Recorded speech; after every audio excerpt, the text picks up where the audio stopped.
we have a very interesting podcast for you guys, and we have a celebrity guest showing up, and I'm going to introduce him a little bit. He's a seasoned veteran of the brutal Bering Sea crab fishery, starting out as a hardworking deckhand and engineer aboard one of the most iconic vessels in the fleet, the Cornelia Marie, where he battled massive waves, freezing conditions, and the relentless grind of Alaskan king and Apelio crab seasons. Driven by ambition and the call of command, he eventually left the high-stakes Alaska scene to captain his own boat, taking on the treacherous waters off the Oregon coast in pursuit of Dungeness crab. Holy hell, here we go.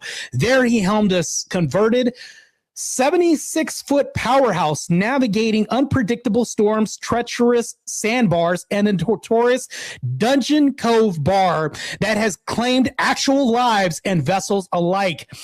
Very dangerous here, folks. Known for his no-nonsense attitude, sharp focus on safety, like keeping a vigilant eye on rogue waves that could flip a boat in an instant, and his deep roots in the commercial fishing world, he appeared across multiple chapters of the Deadliest Catch franchise, embodying the grit, risk, and raw determination that define men who chase the sea's most dangerous harvest on Discovery Channel's Deadliest Catch.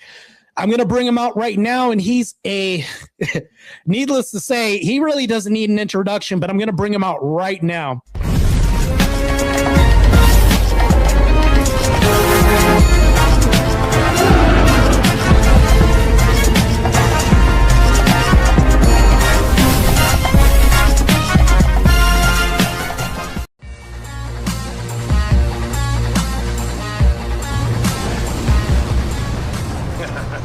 Back in the Bering. In the Dungeness Derby, a good captain knows when to make a sacrifice, or in this case, two. I just don't want to take any chances. Pots are replaceable, but not lives.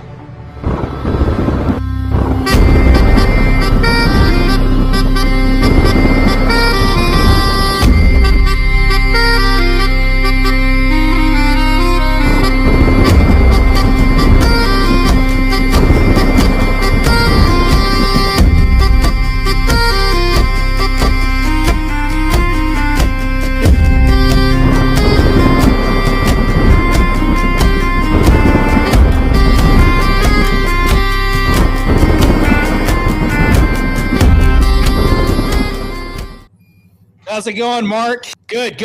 Marc. Let's bring you up on stage. So you're at sea right now? I'm at sea right now, yeah. Okay, and what's the name of your boat? My boat's the Rondies, so obviously, like with the introduction there, I started on the Cornelia Marie and took over my own boat, the Galloway Bay, and then actually kind of did a full circle, and now I'm back on the Bering Sea. But yeah, just crab fishing and staying busy. Damn. Okay. And what is your name and what is your title? Like, what do you do? So my name is Marc Sehlbach. Captain of the fishing vessel Rondies. I was engineer and co-captain on the Cornelia Marie, and then obviously captained my boat, the Galloway Bay. Have a lot of experience, actually fifth generation fisherman. Nice. Done everything from logging to firefighting to the military to crab fishing. So kind of a seek after anything that would be considered a manly job. Okay. Yeah, definitely. I like that. I like that. Yeah. I was going to say just straight up manly stuff right there. You know, everything you just listed, straight up manly shit. Yeah. I didn't want to. I tried to. I actually have a degree in mechanical engineering, so I actually designed fire trucks for a little bit. And I tried the office job, and I actually got fired because I spent too much time out in the shop welding and fabricating. So. Oh, nice. Yeah, nice. So definitely not an EBT government welfare position at all for you. I see. No, if it's manual labor, I'll do it. Good stuff, man. I don't think that they make men like you anymore. Not to like sit here and say I'm glazing you, but I'm just saying, like, basically, like, we've met before and we've had conversations. You remind me of the comedian from the Watchmen series. That's literally who you remind me of, and that actor who played the comedian, because I do think that you have a no-nonsense approach.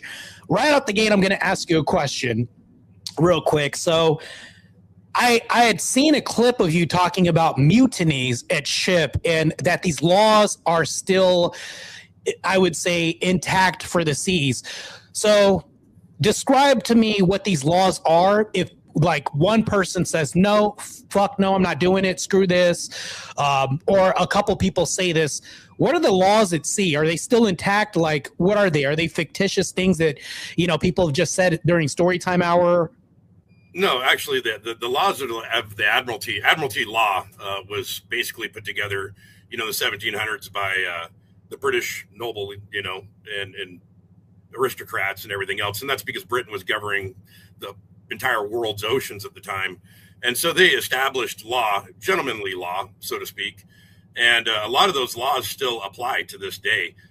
Granted, there has been some modifications and amendments and things of that nature, but technically, and this was actually tried not too long ago in the 90s, there was a mutiny at sea and the captain actually locked his entire crew in a fish hold in like 30 degrees and fed up Snickers bars and kept him there for 2 weeks until he made port. And it actually appeared on hard copy, and we actually gave him, the nickname hard copy. But technically, if you are out here, you are the captain. This is your world. You have ultimate control, ultimate say.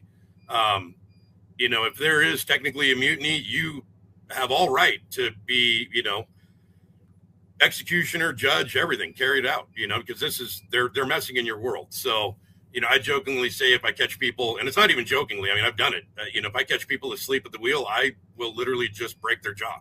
I don't care.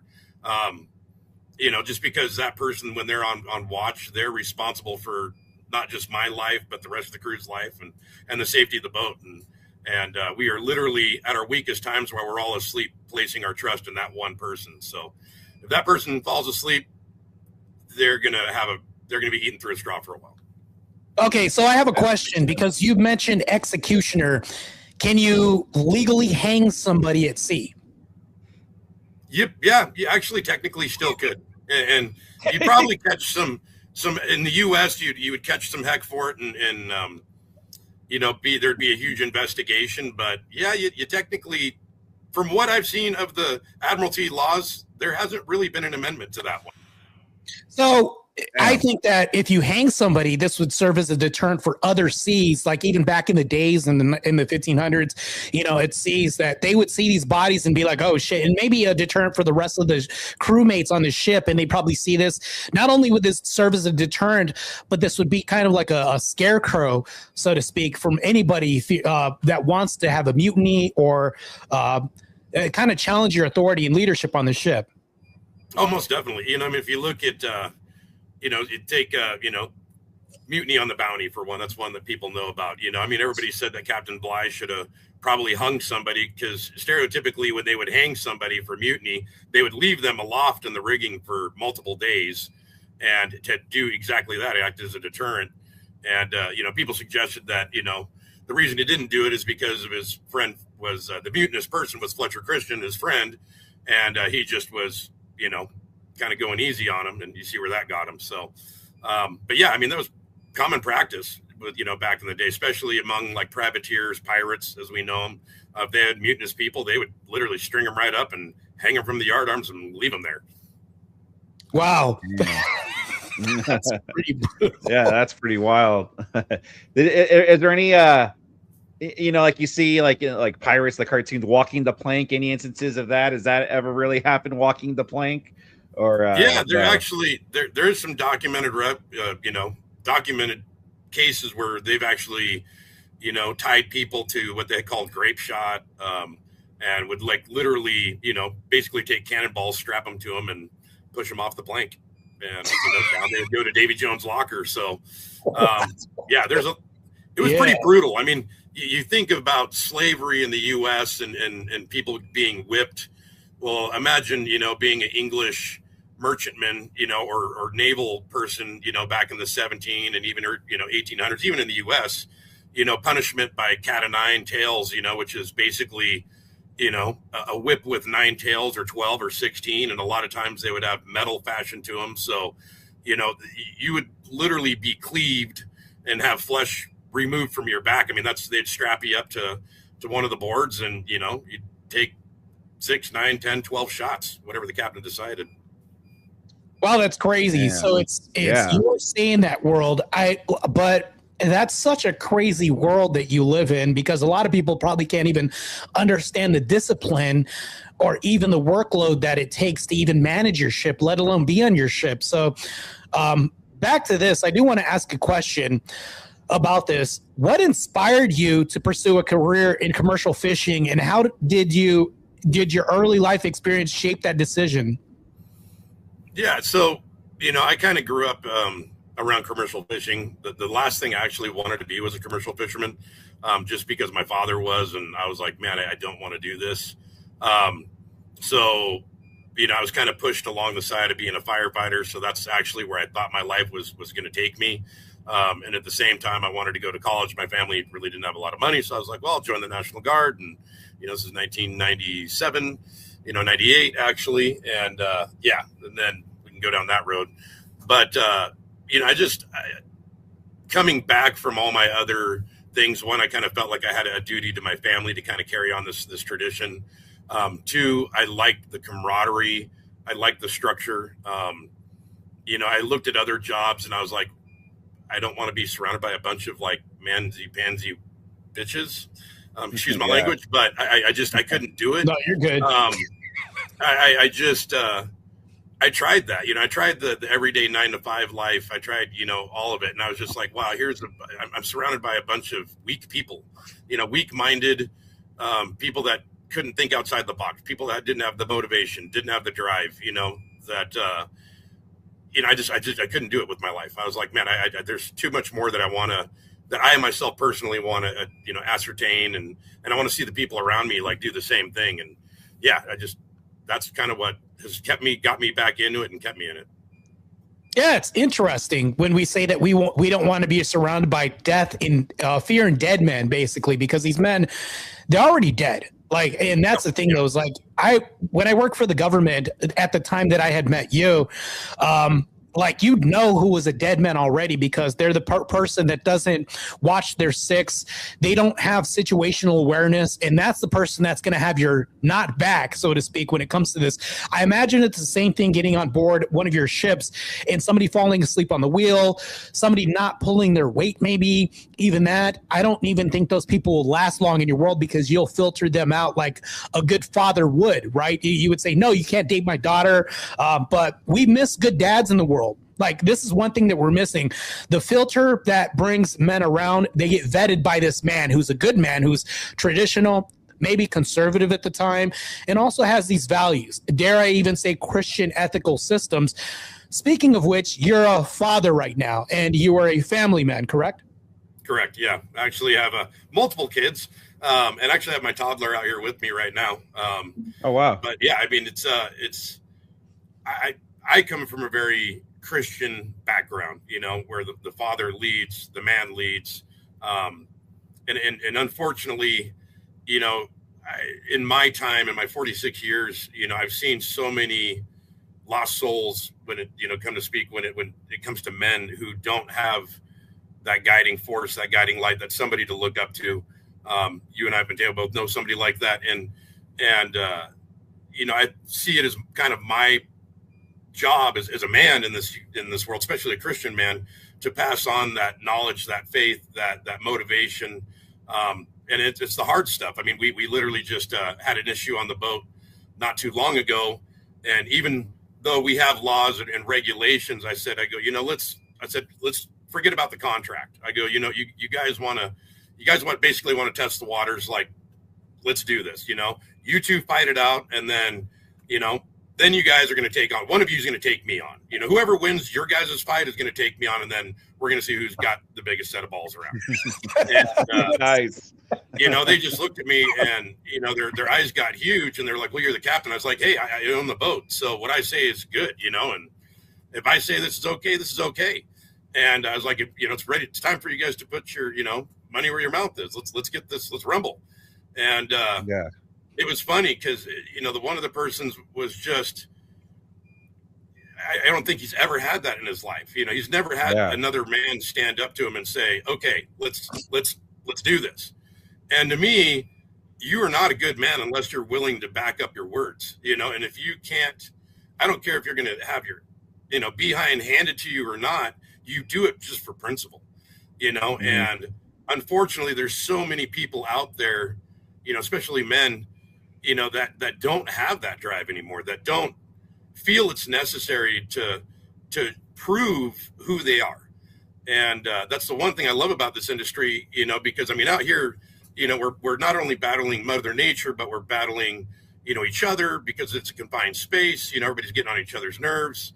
It's a dangerous job, but it forces you to really look into the pits of who you are, what your morals and values are. And it inspires you to become a stronger, more convicted individual. That sounds cool. I like the fact that it sounds like there's some old school traditional values at hand on the ship. And then, not to mention this, but I want maybe to jog your memory a little bit and then go back even deeper on this whole issue. This is kind of surface level questioning, but like on your ship, what's the craziest situation that you've experienced out at sea with your men? I'd say the biggest thing, the craziest thing, interpersonal problems. I had a couple guys pull knives on each other, and they were basically going to stab each other and go for it. And I leaped off of like the second story and basically just hammer fisted both of them, and then proceeded to fuck them both up. Excuse my language. But I'm the fisherman. That's my excuse. And, and basically put them in their place, and that was probably the craziest thing. Cause they were definitely willing on killing each other. They've been pushed to the brink to where their interpersonal skills had broken down completely. And, they were definitely ready to take them out, or take each other out. So that was kind of I had to step up and to me at that time, it was like, okay, I got to save these guys from being idiots and doing something stupid. The other time, we actually had a female that set up a couple crew members due to some things. And luckily we had camera systems on board, and those two crew members that were arrested and accused of something, I was able to prove them not guilty. And then the other thing, I went through a huge storm where literally everybody thought they were going to die, including myself. The waves were, I don't know, 100 feet. We actually had a huge super tanker next to us, and he thought he was in a sink. I thought I was in a sink. We spent days in basically the middle of a hurricane. And everybody thought we were dead for a couple days. Our EPIRB went and lost life raft stuff, debris. Coast Guard was out looking for us, made the news. And then we pop up out of nowhere and we're like, hey, we're still alive. So it was pretty interesting.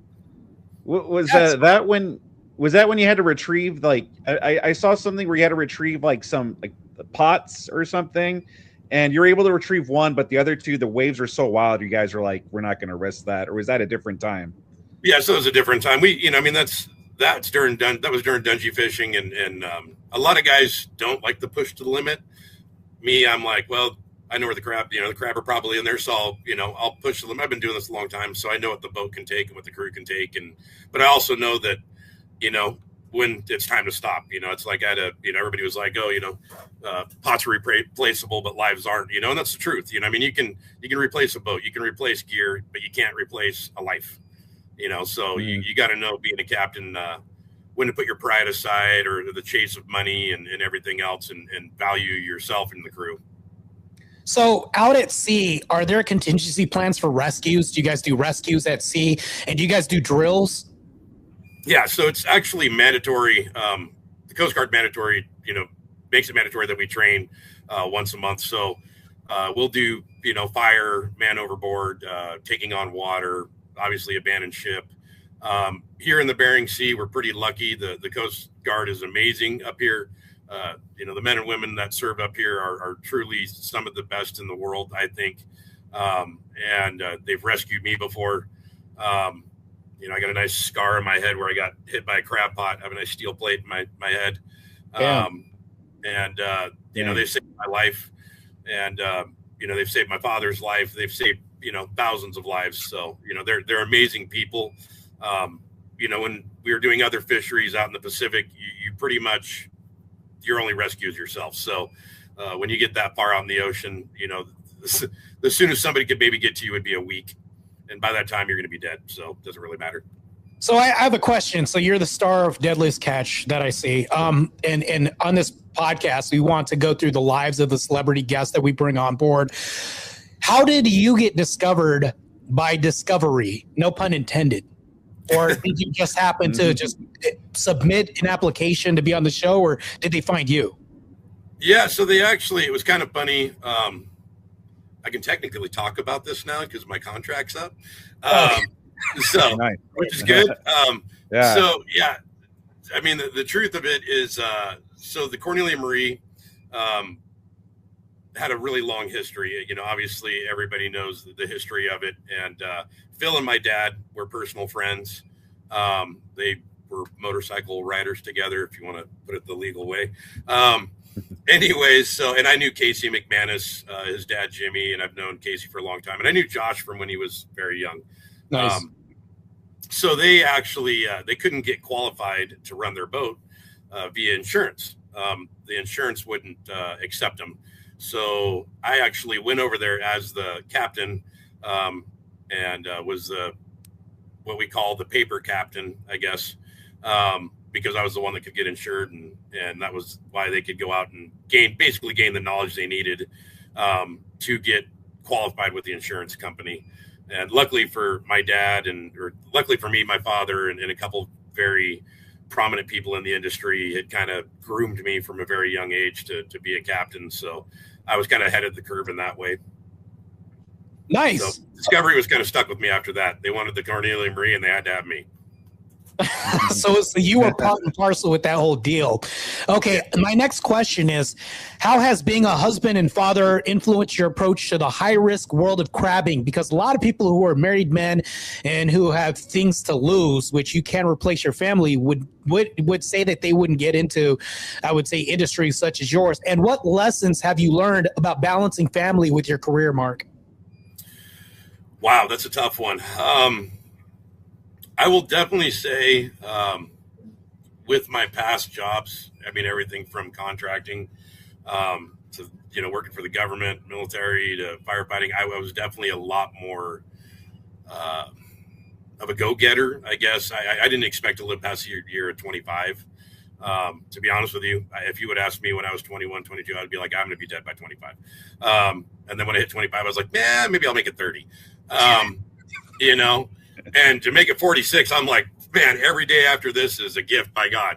Because I've cheated death way too many times. You know, it's definitely made me, I mean, I have my toddler up here, my 5-year-old with me right now. And, you know, obviously we're in town and there he is. He's over there singing, nice. You know, but it's definitely made me a lot more reserved. I definitely think things through a little bit more than I normally would.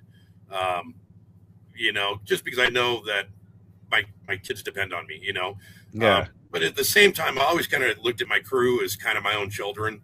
So I kind of treated them the same. I'd never asked my guys to do something that I wouldn't do. You know, I always tried to lead by example. You know, now though being honest with you, having my family around and even me, I'm like, okay, I got to pay attention to weather a little bit more and maybe not push the boat as hard. You know, I would say after that, you know, I love this industry. I mean, it's a family industry. You look at it and there's multiple generations. You come up here during the summer and you see, you know, sons, daughters, fathers, mothers, grandparents. I mean, you see generation after generation. That's the one thing about the fishing industry. It's kind of like farming, you know, where these boats are passed down generation to generation. And, you know, the kids start really young. I mean, my kids all, you know, had rain boots, extra tough rain boots, you know, as their first pair of shoes. You know, most of them, you know, their first trip to Alaska, you know, they were 6 months old or something like that. You know, I've had my kids work on the boat with me. And it's something I can pass on, you know, and not only does it give them an opportunity to make, you know, very good money, but to me, it teaches them the morals and values of hard work and dedication and perseverance and enjoying what you see, you know, actually slowing down to look around and see this beautiful world that God created. which is truly amazing. I mean, Alaska, if nobody's ever been here, I mean, the one thing I'd tell anybody is come to Alaska at least one time in your life. I mean, it is truly just a magical place, and to be able to have my family here, to be able to work in this place with this industry with amazing people is really a godsend. It's a blessing. Yeah, that's awesome. That's a really in-depth answer. When you said, oh, that's kind of a tough thing to answer, you actually thoroughly thought that you probably, I mean, I'm just saying that was a really thorough answer. So here's the thing, though. What was the most terrifying moment you faced during filming? He was a little one. What was the most terrifying moment you faced during filming on Deadliest Catch, Dungeon Cove, and how did you overcome it?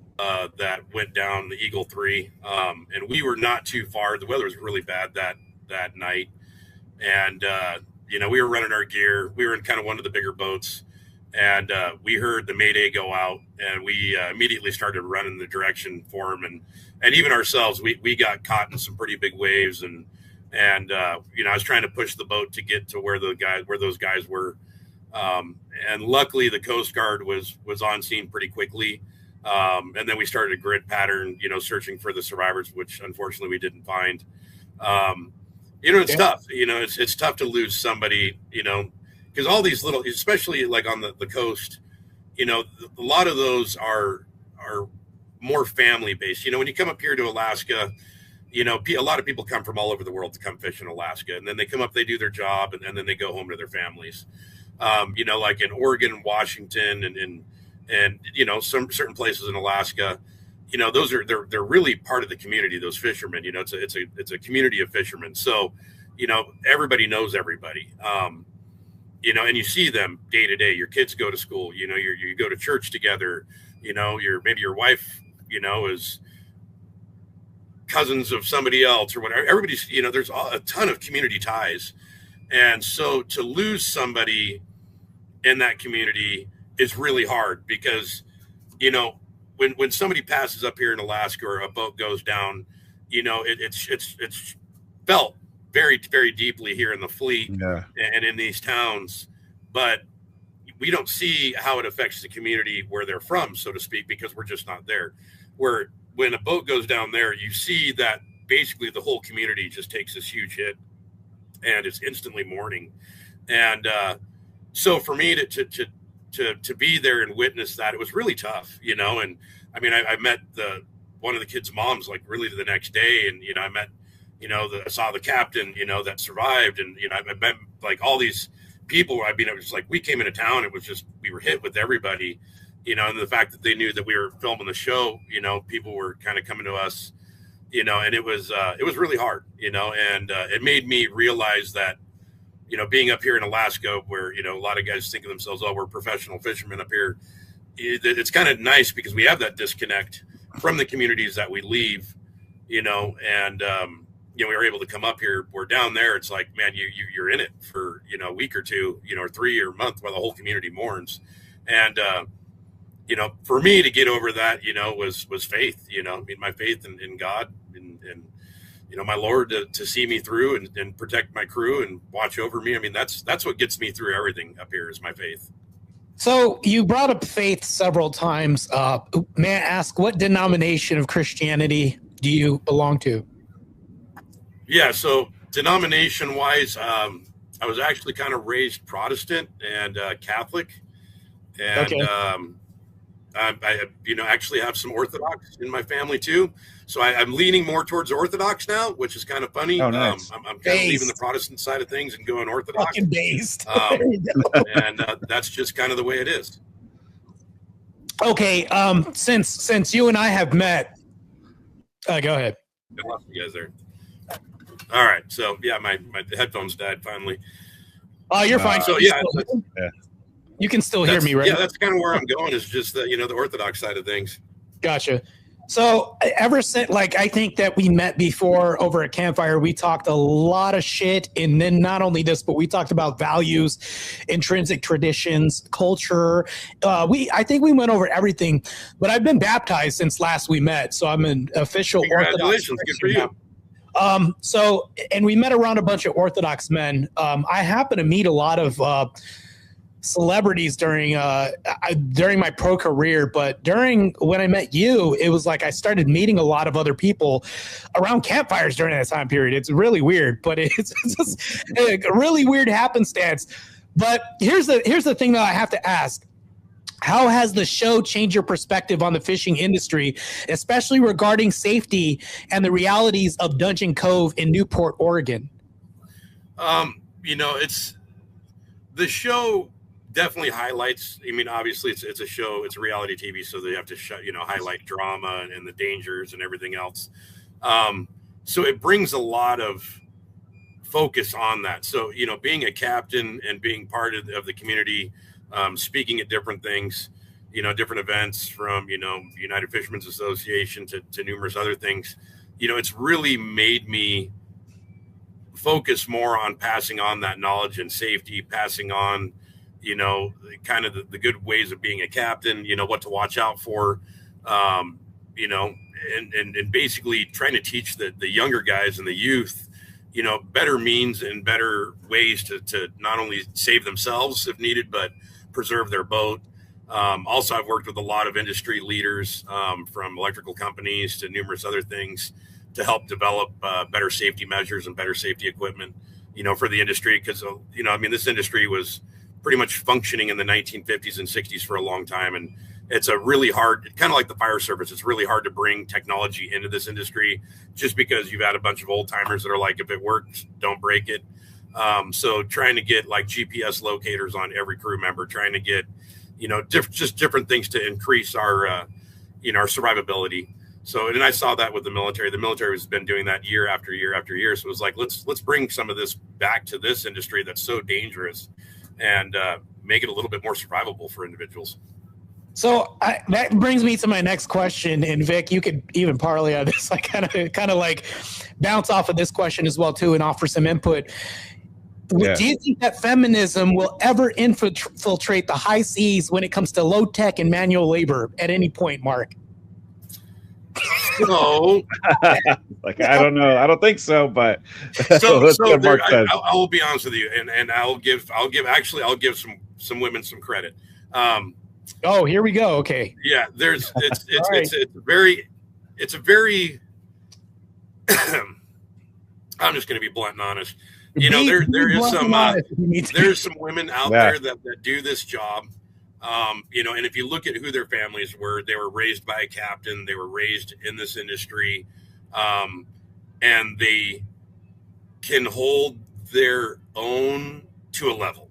But there's just physical limitations. I mean, it's just a bottom line. I mean, you're not going to see, there's a lot of guys out there that can go pick 100 or 1,000-pound pot up and push it down the deck and flip it over and everything else. And you're just not going to see the women do it. Now, does that mean that they can't do the job? No. Can they do it to the level of a man? No. It's just, it's physically impossible for them. And it's not saying that they don't have the drive or the motivation. It's just their bodies aren't built for it. And that's just it.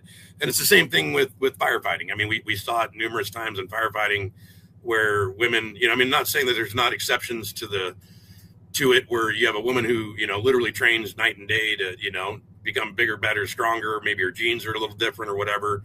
And, but I mean, as a whole, no. Not saying that there aren't exceptions, because there are, and those women are truly amazing women. But you're just not going to see it. This is definitely an industry that's always been championed by men. It's always been led by men. It's not saying that women don't play a part. They don't, it's not saying they can't contribute or they can't be part of it, because they sure as heck can. And can they bring benefit to it? Yes, they can. But it's just the physical stamina, all of it. It's just, they just can't keep up. So, coming from a business side or something like that, where, like a rate of return, being a boat owner and a captain, I'm going to look at the man and say, okay, I'd rather have you on board, but that's the honest truth. I mean, that's you would never. It makes sense. You would never have a woman on your ship be like, I don't want you to lead the ship like that. You would never have that. Like, you're my captain, but don't be my captain like that. Change your behavior. You'd never have any of this behavior on your ship, would you? No, she would. Okay, so let alone Let a me put it this way: she would have a very, very quick ticket and find a size 11 boot up her ass as if she was going over the rail onto the dock. So okay, so no feminism. Feminism is the whole parcel of your ship. Yeah, there is a chain of command here, regardless if you like it or not, and that's just it. There is no favoritism. There is nothing. We don't have time for it.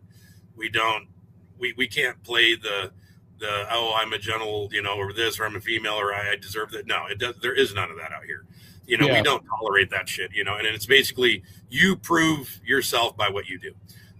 You earn your respect. You don't just get respect out here.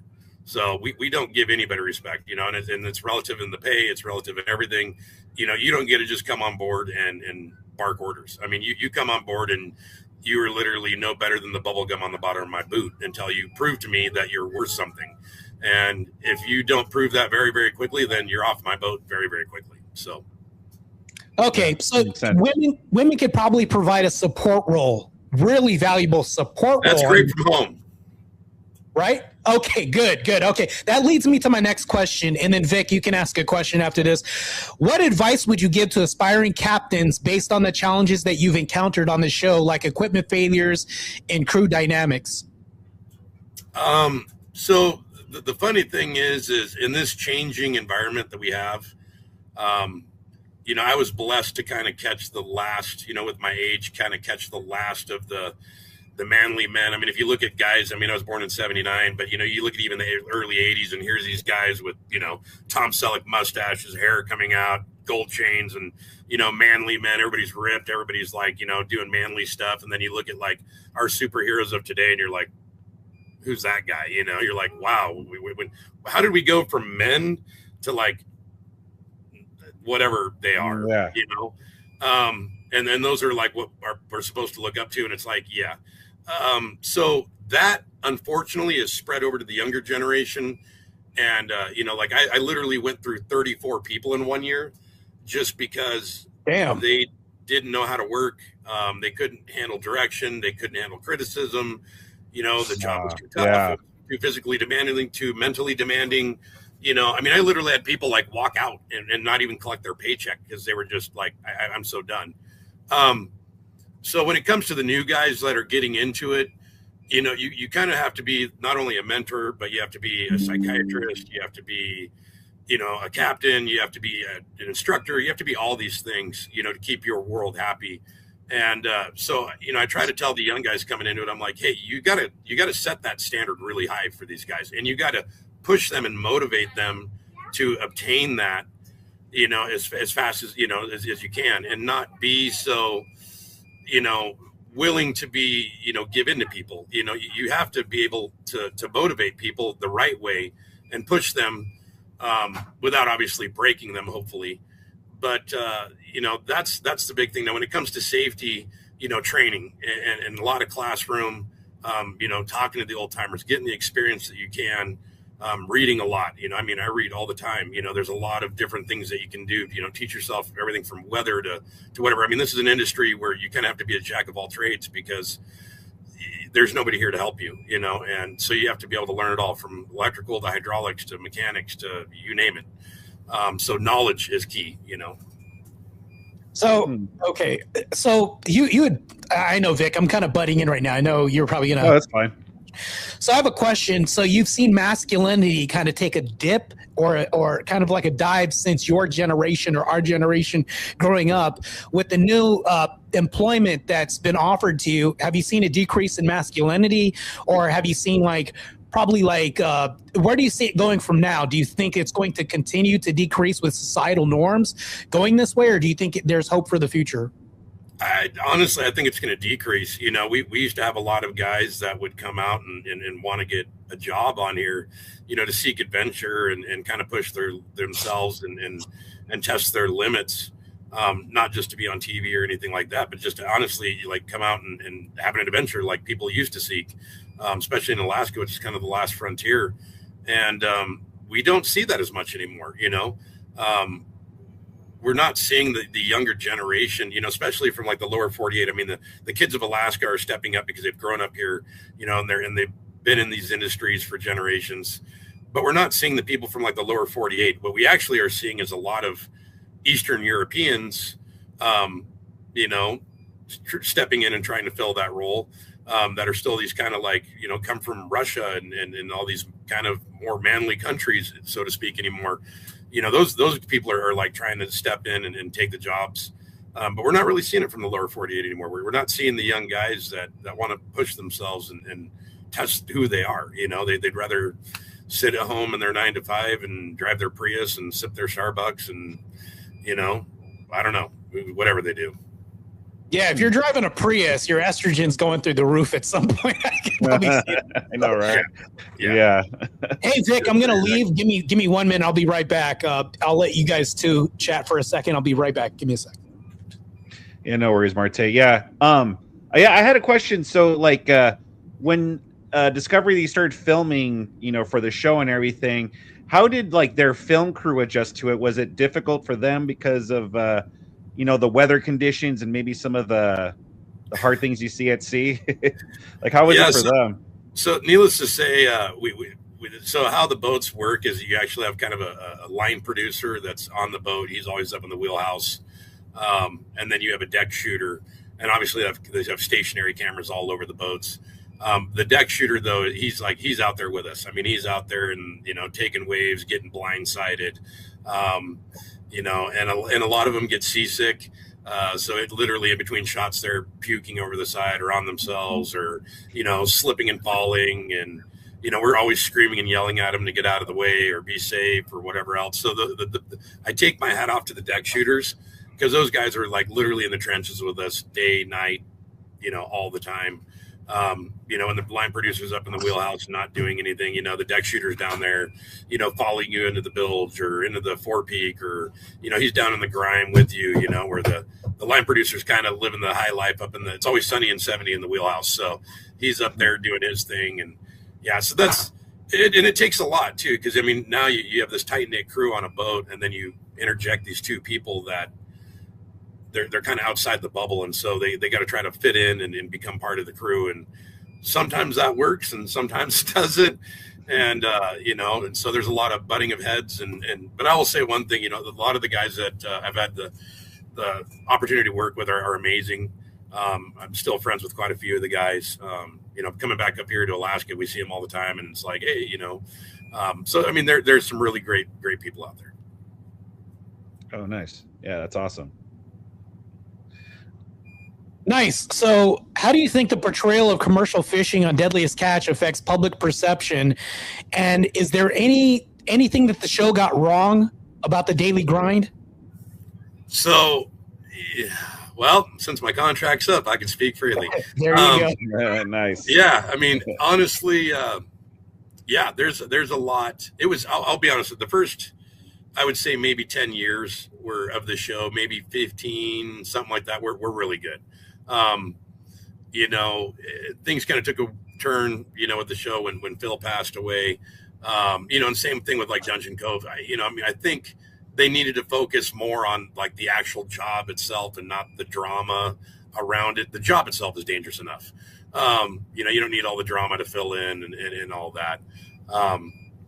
You know, and there's a lot of things where, you know, it's TV, you know, so it's like maybe something real happens, but there's not always a camera there. So sometimes you have to recreate it, you know, and you know, not saying it didn't happen, but you just got to make it, you know, and it doesn't add everything there, you know. I mean, you're literally trying to recreate those emotions sometimes, and that's what makes it tough. Luckily, they do have cameras in a lot of places, so they do catch a lot of things, but maybe not the human interaction. So that's what makes it tough. I kind of wish, you know, I wish they would have, you know, going back. I wish they'd kind of take it back to the beginning, you know, to where it focused more on like not so much the personal lives of the captains or whatever, you know, but they never really talked about the crew too. Because I mean, it's like what people need to realize is it's not the captain that does everything. You know, I mean, the captain, yes, he is the master and the commander and he oversees everything, but you have these crew members that are literally out there, you know, taking it all, you know, and doing everything. And, you know, I mean, luckily for me, I was, you know, able to work up from, you know, greenhorn all the way up.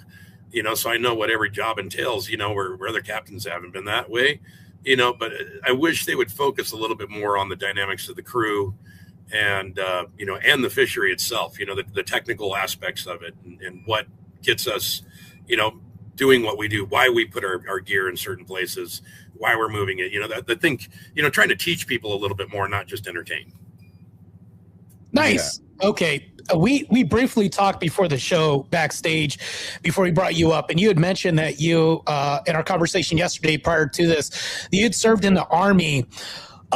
Especially with your service with the military, how did that experience prepare you for discipline and leadership required in crab fishing? It taught me, interpersonal skills. It taught me how to, establish command structure. Taught me,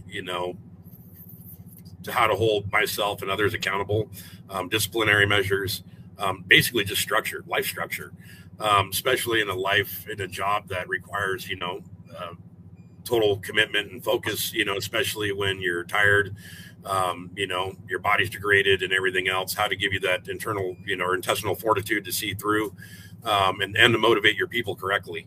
There's a lot of times, and especially in this job where, guys don't want to get out there. They've been up for 26, 30, 40 hours. And it's like, how do you motivate your individuals to go out and accomplish the mission? And, but yet not just accomplish it, but actually, survive it and, blow it out of the water, push beyond those objectives and, and really come out on top. And I think that's what I learned the most. That's awesome. That sounds like a lot. So I'm going to go off of the questions real quick. So I have my own questions because I'm kind of curious. We had conversations prior to this, and that's what I want to touch on. So with your military service and then you still working with nomenclature still, you know what I'm talking about, like firearms and even I would say like special units maybe, or even contracts, right, pertaining to all this. We had a conversation before this, and you said that if we had a drill and you tested the nation's infrastructure or to see what our capacity for being, I would say, penetrated by, I would say, enemy forces or something like that, that through this diagram that you kind of, I want to kind of frame this in the right way through this demonstration that you had kind of hinted to, that the nation would fall in like 30 minutes or something like that. Yeah, so I can't really go into depth about it. You don't have to go into detail, but kind of like very surface level stuff. Okay, so I'm trying to think how to phrase this. Things were done in the past where basically Department of Defense wanted to know how vulnerable the United States was. And so they ascertained individuals and units to basically develop plans and counter plans and then test those theories. And through that, it was discovered that basically as little as 7 individuals could basically take down the infrastructure of the United States within minutes. And I know that there's been some changes and obviously protections put into place with that, but there's still a lot of other infrastructures in the United States that are highly vulnerable and aren't discussed on any level just because of their vulnerability. I'm pretty sure because of the sensitive nature of what we're kind of glossing over. Vic, you probably understand what we're talking about without us having to talk about this. This is very pertinent to our nation's safety. One thing that comes to mind is like an EMP hit, things like this. And I think you had said not even that. We don't even need that. But that's very scary for our nation's future, especially because military enlistment has decreased with the onset of physical standards plummeting to shit, and then not to mention this, but masculinity taking a plummet through the basement as we speak, and this whole equality happening right now. People are becoming more soft and sensitive, so that's also hurting our military standards, our recruitment rates, and not to mention this, but I would say our social awareness in society as men is failing. I'm pretty sure you see this in your recruitment rate of people trying to be recruited on your boat, trying to apply, and then walking out without getting the paycheck, like you said. we see this in society. You said that's probably going to plummet in the near future. Do you see yourself as an advocate or trying to help out the men around you in trying to oppose this? Oh yeah, 100%. I see it not just with this, not within just fishing, but with my other company. I see it hugely. What people don't understand is we've been living. Most Americans have been, especially American men, have been living under this rock. And literally we have mainstream media like telling us like all this stuff. If you travel outside, most people don't even travel outside the United States. If you go outside the United States, you'll find out that we're not liked. The majority of people do not like Americans. The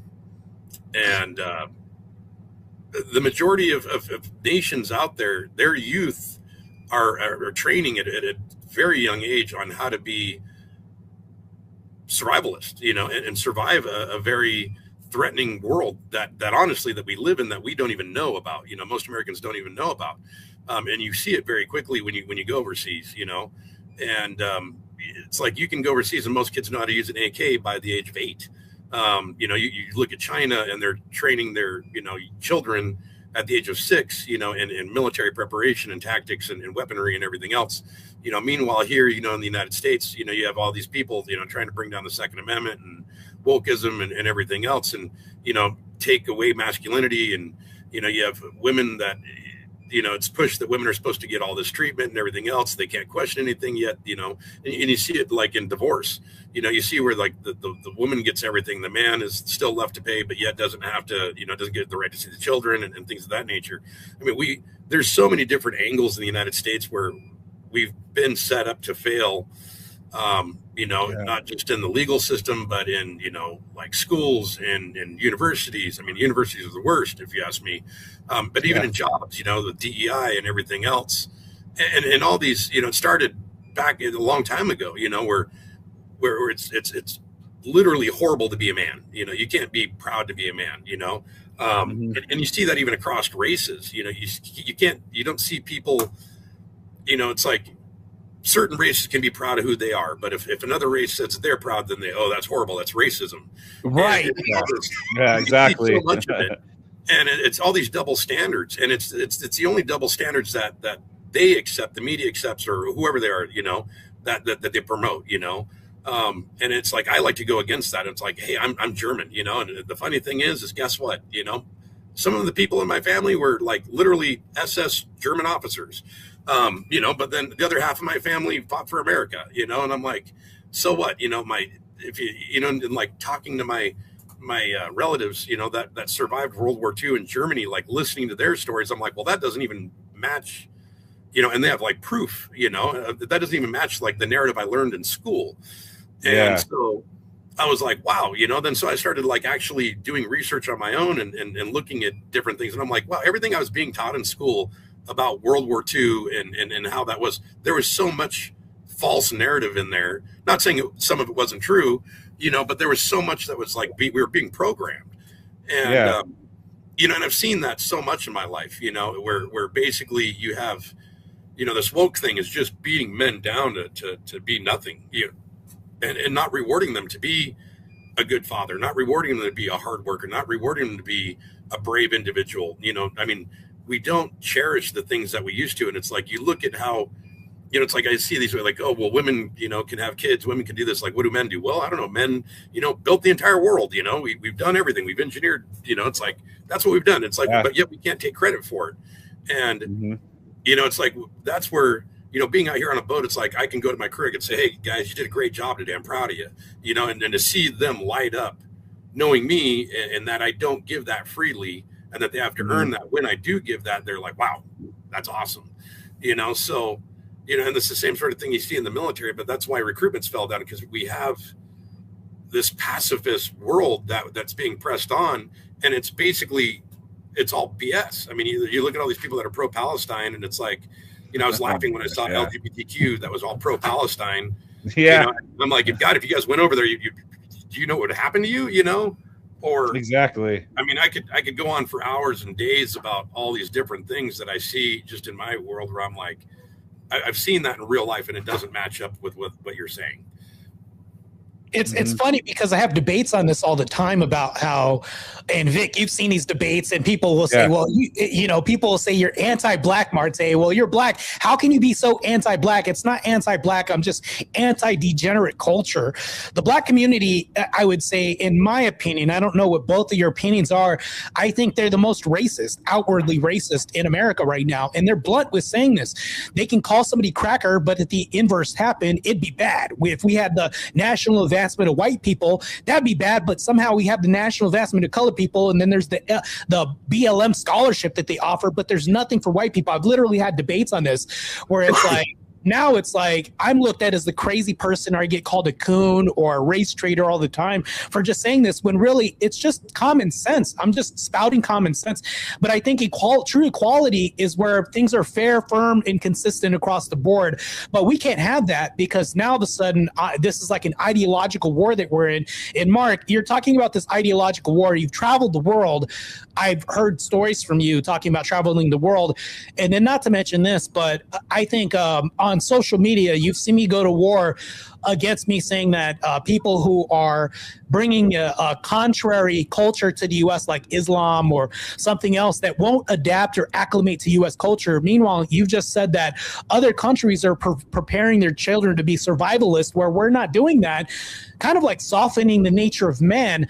And right now, like, I mean, you see me literally debating these people with this ideology all the time. And I'm like kind of the person who's looking for conflict, but trying to find the most competent way to do this. And I think that men like you embolden our youth to be better. I think they embolden our youth to be stronger and more disciplined. I think you offer an impactful existence on the planet right now.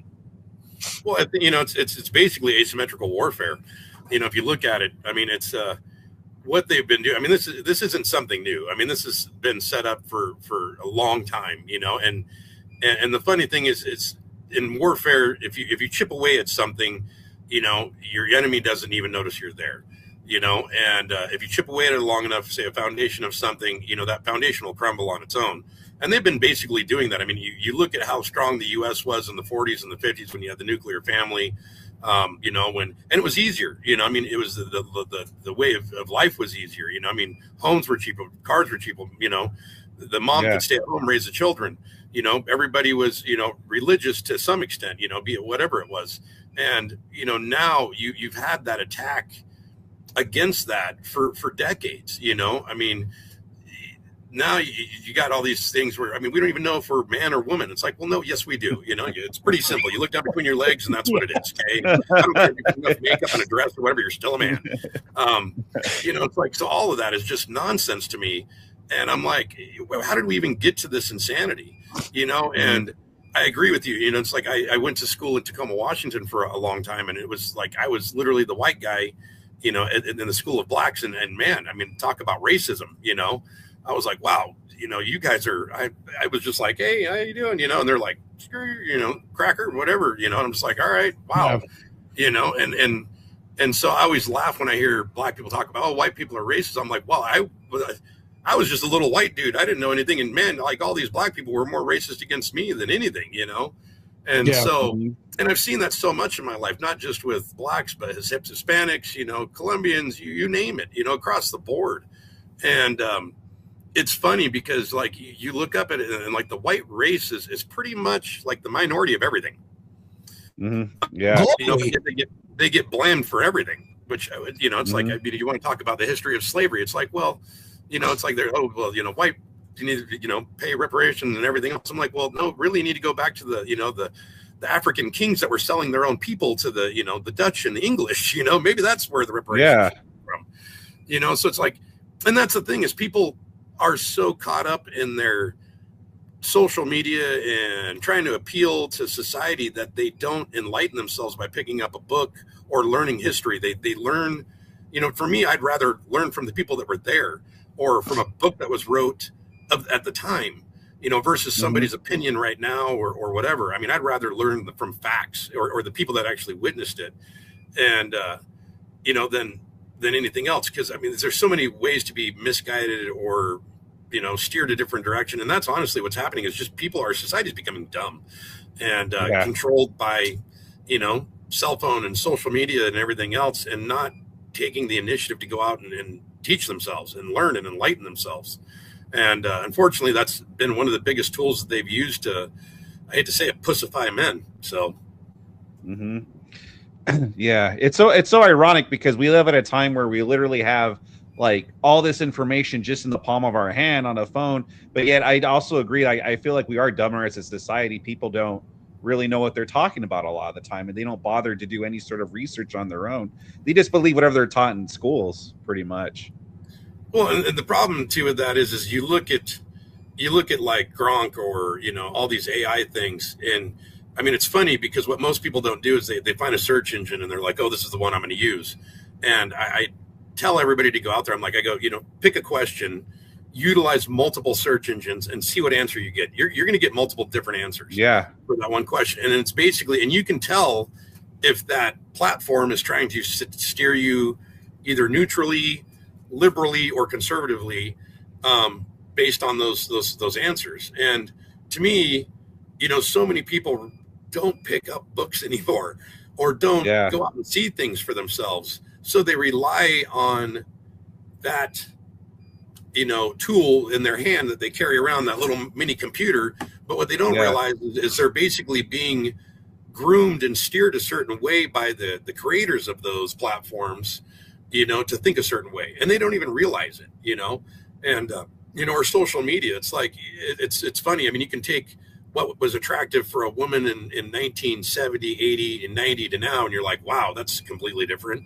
You know, you take what a man was when you had an attractive man in the 70s, 80s to 90s to now, and it's like completely different. And it's, you look at it, and it's like you had these very feminine females, you know, you had these very masculine men, and now you're seeing like this melting pot of like, we don't even know if it's a man or a woman anymore. You know, it's like, well, what, you know, and that's basically, they feed it a little bit slower and slower and slower. It's like, I mean, I'll admit it. I mean, I was a young guy and, you know, we'd get Victoria's Secret's catalog and I was like, man, I'd run to the mailbox and get that. And then it's like, now, you know, Victoria's Secret's catalog's been gone. You know, the swimwear was, or the fashion show was banned because Halsey got a case of the ass for it or whatever. You know, it's like, who cares? You know, yes, there's beautiful women out there, but it's like, so what? Like, everybody's beautiful in their own way. And it's like, so what if they're skinny? It's like, it's okay for somebody to be skinny. And it's like, you know, it's like, we did this complete opposite. We're like, okay, it's okay to be fat. You know, it was first you wanted to be skinny. Now, no, you want to be fat. It's like, well, make up your mind. And it's like, why don't you just be healthy? You know, let's just do that. Exactly. Be healthy. So it's, and to me, I look at it as it's just a way of making our nation a lot weaker. You know, I think of defense of our nation and how we could defend ourselves, you know, and everything else. And it's like most of the people out there couldn't, you know, they're pacifists. They don't have it in them anymore. You know, they don't have the masculinity or either the feminine drive or the, you know, the mom, what I call the mom gene, where like a mom is like a bear and will do anything to protect her kids.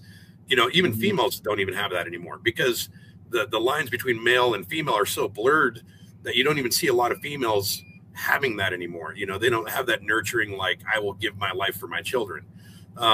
You know, it's just very, very odd. You know, it's to see how we were so set, you know, in the 70s and 80s to, and even like a little bit in the early 90s to now. I'm like, wow, man, it's just a drastic change.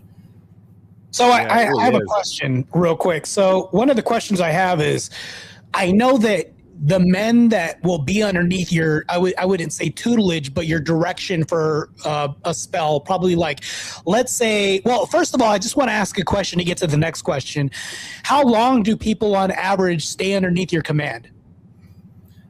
The longest guy that I actually had with me was about 9 years, and then I inspired him. Actually, I had to fire him. He wanted to stay, but I fired him and made him go out and finish his college degree. And you know, now he's doing great, making six figures and everything else. Our mutual friend has been with me for, I think this is year 4 now. So, you know, I mean, usually when I get somebody, they stick around for a while. You know, they don't move on. So this is my question. Now that I have like a figure of how long people may stay with you, let's say 4 years, right? if you could map on your discipline and then map on everything else, like just keep that in mind. We're going to move to another hypothetical. Let's say that an EMP hit the nation and everything was out. You know, like they couldn't use these cell phones in their hand. They didn't have the internet. I know people would be almost like, you know, probably at death's door within a week. It's crazy. But because of this, if you think that it like let's just say that we map onto your belief structure, your discipline, everything else, and they had this belief structure, the discipline, the training, not only this, but the traditions and the structure, and you map this onto America, do you think that they would last more than a week? Oh, yeah. Yeah. Okay. You know, it's like I obvious answer, of course. Yeah. I mean, it's, you know, up here, you know, I try to, how we have this structured up here, you know, and how I inspire, and I don't even, you know, I try to inspire, but I insist my crew, you know, functions a certain way. You know, we're all cross-trained. Everybody is, you know, survivalist in their own sense. They have the discipline, they have the motivation, you know, they have the faith to back that up. And we have the trust in each other. It's, you know, it's like, there's a famous saying, it's like, you don't die, you know, when you're in the military or you go into battle, you don't die, you know, for the anger in front of you, you die for the love behind you. And, you know, that's kind of the same thing here. You know, I mean, we go to see, you know, and we watch out for each other because these are our brothers out here, you know, and when we do it for our families back home. And even the individuals out there that, you know, want a seafood or want a crab or whatever, you know, it's a large scale thing, you know, but in my, you know, we have a very tight unit, you know, where we all function together very tightly, and there's crew cohesion and everything else, even though there's a, you know, formal structure of command, you know, everybody kind of falls in line into their own place anyways, naturally. You know, and take that, and I mean, I will pit my guys up against any EMP, whatever you have, an invasion force. My guys, my unit is going to survive. We're gonna become our own little community. We're gonna make it through, and I think people need to take that sort of mindset and put it in their everyday life. You know, they need to quit taking things for granted. You know, men need to learn how to change oil, work on their own engines, you know, not realize that there's not always going to be a mechanic around, that there's not always going to be a plumber. You know, women need to be able to do their own things, you know, can food, you know, cook, clean, you know, it's like all of that, you know, but they also need to be able to learn maintenance and know how to help their man. You know, it's like we need to start developing these family units. We need to start with the family unit itself, you know, and establish these teams, so to speak, you know, where that family unit can survive, where the kids are learning. You know, we're teaching our children these knowledge of woodworking, you know, food growth, you know, I mean, farming, everything, you know, all of that up from, because that used to be passed for, you know, down to every generation. I mean, my dad taught me that stuff, you know, to be like a jack of all trades and a master of few, you know, and that's the stuff that we've lost, you know, and those are the things that make it possible to survive. You know, I just had an instance on my boat last night where literally we had a part for our motor that, you know, the engine was dead, and I literally had to weld this part and like build my own lathe and machine it by hand, and it took me 16 hours, and but I did it, you know. And it was like, people are just, I mean, I don't know, the sad thing is I knew a lot of men that were older than me that could have done that, but men that are my age and younger now, I don't know very many. You know, and that's the sad thing, you know, and that's not, because once that knowledge is gone, it's gone. It'll never come back, you know, unless it's learned through really tough, hard times. And that's the thing, you know, men and women are kind of losing. They need to start picking that stuff up that their, you know, ancestors, you know, or their elders knew, and their elders probably would love to pass that knowledge on voluntarily, you know, and have that and pass it on to the next generation, because if you don't have it and you have to learn it, you're going to have to learn it at the worst time where your life depends on it, and you're probably not going to survive. And that's just it. Why not learn it? Too late then. Yeah.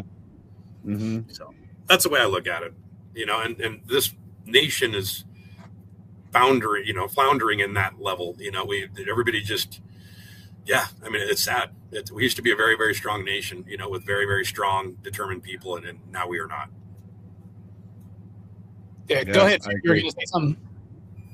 Oh no, I was just going to say I agree with him 100%. There's nothing I disagree with at all. I think everything he's saying is correct. Yeah, I think we're losing a lot of trades when it comes to trades, and we're foregoing trades for a college degree. And I'm not saying like gender studies, but just an expensive piece of paper that's not really going to do you much in regards. I mean, you're probably still going to be a barista with that degree, which is crazy. That happens more often than not now. As far as myself, and I know this show's about Marc here, but I'm just going to imbue a lot of this because it coincides with what you're talking about. When I did work for the government at the time that we met, Marc, because of my outspoken nature and me being on social media and all that, they don't really take too kind to like me having like an opinion that's in relation to politics and all this other stuff. But ever since then, I now go to school, and I'm in school to be a diesel tech. And this is to work on big engines, big rig engines. This could be like a ship's hull and the engine itself, and welding and doing all this stuff with electronics, electrical work and all this. It's like a jack of all trades industry when it comes to that. I think going through school right now, I see exactly what you're talking about. I see like out of the whole school, there's probably like maybe 2 women out of all these men that are going to this trade. And the trade is desperate for this industry, which is dying in America right now. And not to mention this, but I'm pretty sure you see this at sea. You see the utility of the knowledge of maybe manual labor, working with your hands, becoming a survivalist, and how this kind of sharpens your view on perception, reality of being a man, and not only this, but masculinity as a whole. So this is my next question, Marc. We no longer see movies because you've been on TV a few times and a couple episodes of this, probably way more than that. And we'll go into like your experience with movies and things like that. But I want to ask a question. So the movie Predator, if that came out nowadays, that would probably be like a very toxic masculinity version of like, I think people would probably be opposed to that because there's nothing but men in the movie, and the woman's kind of like almost helpless in the movie, and all these strong big men are coming to fight some creature that's taking them out one by one. I think that we need to bring this back in Hollywood. Do you see masculinity coming back on the big screen in Hollywood in the foreseeable future like that? No. Bottom line, no. Just a no. Yeah. No. It's really funny being in that industry for a while, and not just in the silver screen, but the golden screen, and in both sides of it, being in the movie side of it, and the reality TV side of it, and then the actual production, regular TV show side of it. No.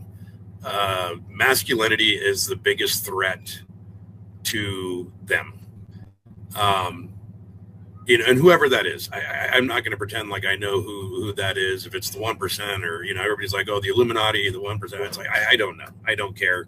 I just know that they're not my friends and they're my enemy, and I don't care who it is. But I know. They know that social media, they know that movie, that TV is the way to reach individuals anywhere and everywhere. And the last thing they want is individuals that are free thinkers, individuals that, appreciate a structured society. They want turmoil. They want, they just really want to tear us apart, honestly. If you ask me, they want us to be dependent on whatever they have planned for us. They don't want us to be able to survive on our own. So, people like me, my industry is a threat. That's why you see a lot of people like survivalists. They're a threat. It's like, that's why you don't see a lot of those survivalist shows anymore, where like they would teach you actually how to survive. You just don't see them anymore. Oh, wow. Because they're a threat. Yeah. And so if you actually go back in just the last 10 years, look at what type of shows used to be out there. Like mechanic shows that would actually teach people, like one of the great shows that Jesse James, knew him when I was in Long Beach, and he would actually teach people how to weld.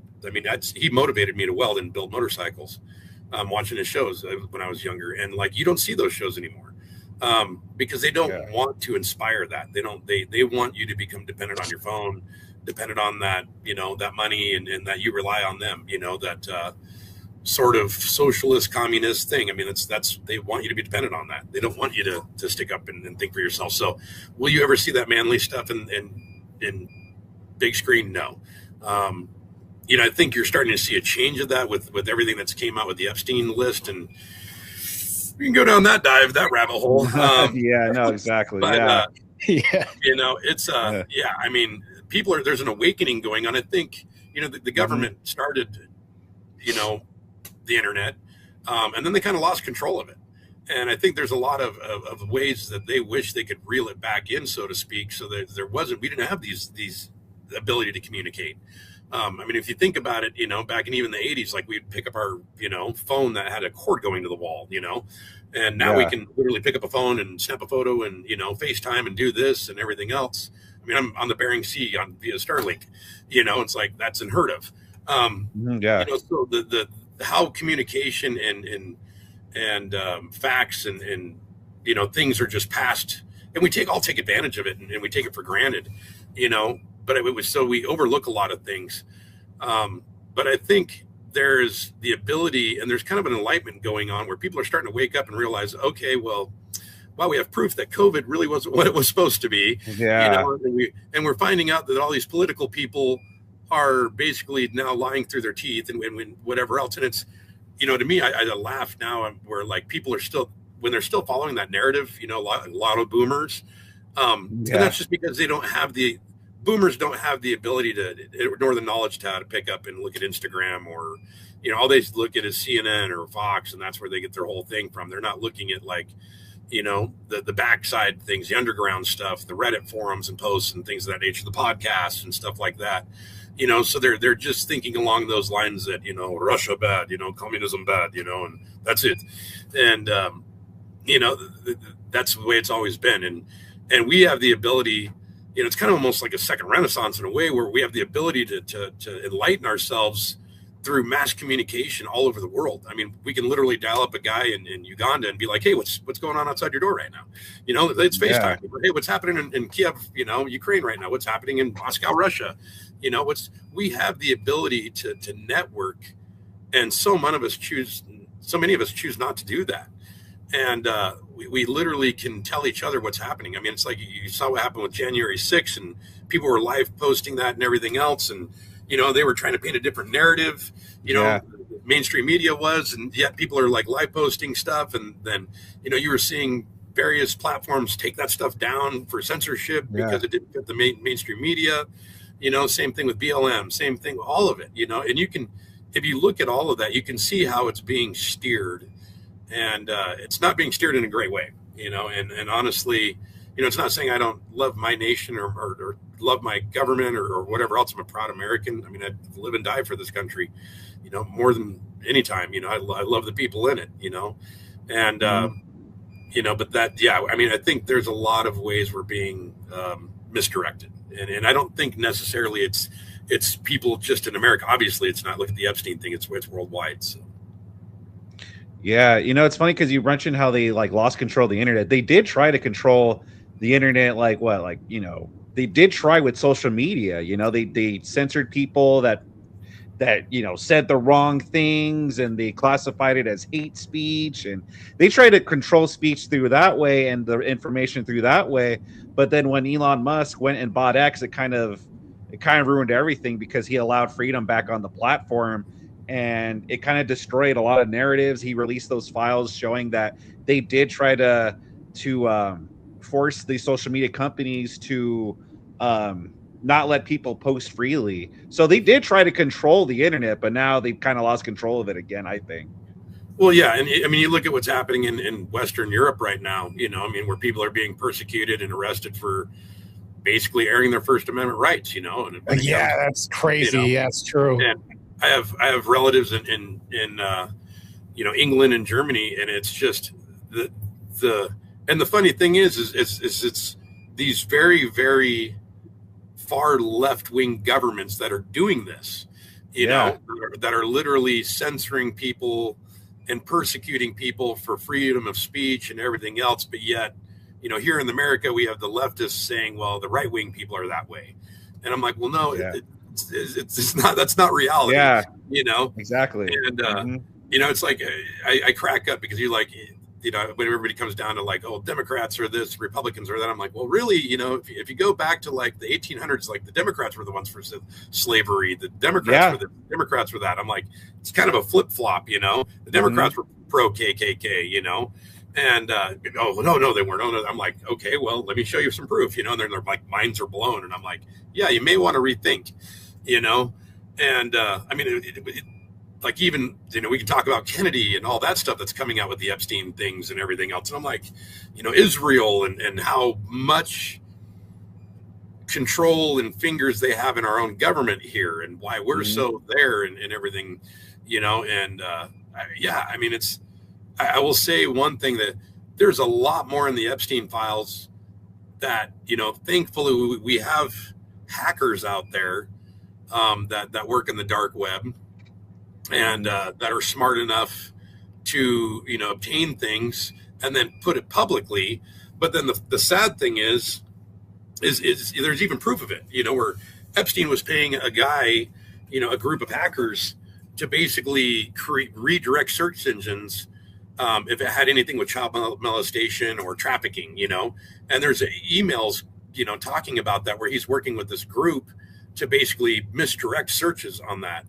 And so if people believe that, that's not happening still when it comes to various things, then they're idiots, and, I mean, you have like Anonymous and all these other groups that are trying to put the truth out there. I mean, literally the black and white copy and paste from Epstein's actual email address and put it out there, and it's being, mislabeled, misinformed, or, fabricated or whatever else, or AI, we're literally now, I mean, we know Epstein's still alive and he's in Israel. I mean, it's been proven on multiple things. And the funny thing is, if you don't have to look at the US anymore, because the US is trying to literally put a lid on this stuff. Meanwhile, you're seeing in Denmark, France, and various, Central European nations, they're actually persecuting these people now and going after them, maybe not for child trafficking, but for fraud and various other things. And if you look at their websites, you're seeing a lot of stuff that's reality of those websites and those other nations, but that are being buried and hidden here in the United States. Mm-hmm. Wow, you said a lot. That's so much. I don't like, there's like 10 things that I would like to address, but the whole Epstein still alive thing, that's a massive bombshell claim that you just made. I don't know that for a fact, but I know that it's plausible. I certainly know that it's plausible if they're going to cover things up and hide them. Meanwhile, like there's a video and there's like segments of footage missing from the video of like supposedly where he hung himself and all this. Yeah. So I would say it's definitely plausible. So I agree with you on that. Here's the thing is, so they had you had some people that hacked into the CCTV footage there, because literally the CCTV footage there was kept on for 90 days, I guess, before it cleared, which is pretty standard. And somebody hacked into that, and they actually have an individual like running up the stairs. And then at the same time, I mean, here's what's amazing to me is Americans are highly capable individuals, and a lot of time our government underestimates them. And so, there's been a lot of, the FBI turns to people a lot of times. CIA does too. The CIA looks at different things, because there's a lot of people out there that are very, very smart, that are in their, living rooms and or find a passion for something and solve murders or find lost children and individuals just by working on their laptop at their dinner table.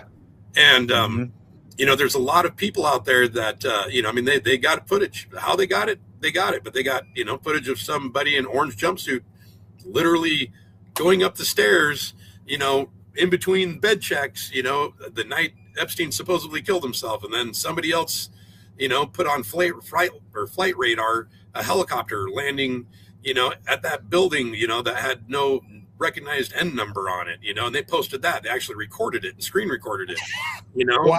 Whoa. Yeah, I mean, so it's like you have all these super sleuths out there that are just regular Americans, who are doing their due diligence, thinking for themselves, and they're all coming together on these various platforms, putting up the evidence that they have.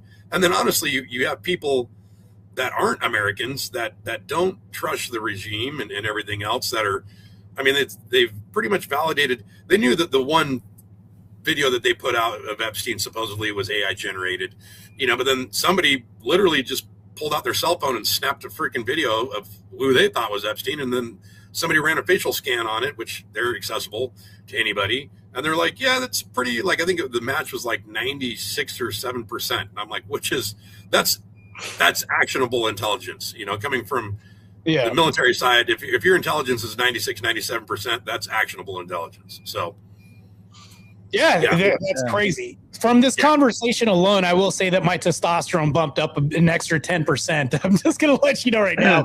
Same. I'll be back for just a minute real quick. I gotta take a piss real quick. Vic, I'll let you guys talk real quick. I'll be right back.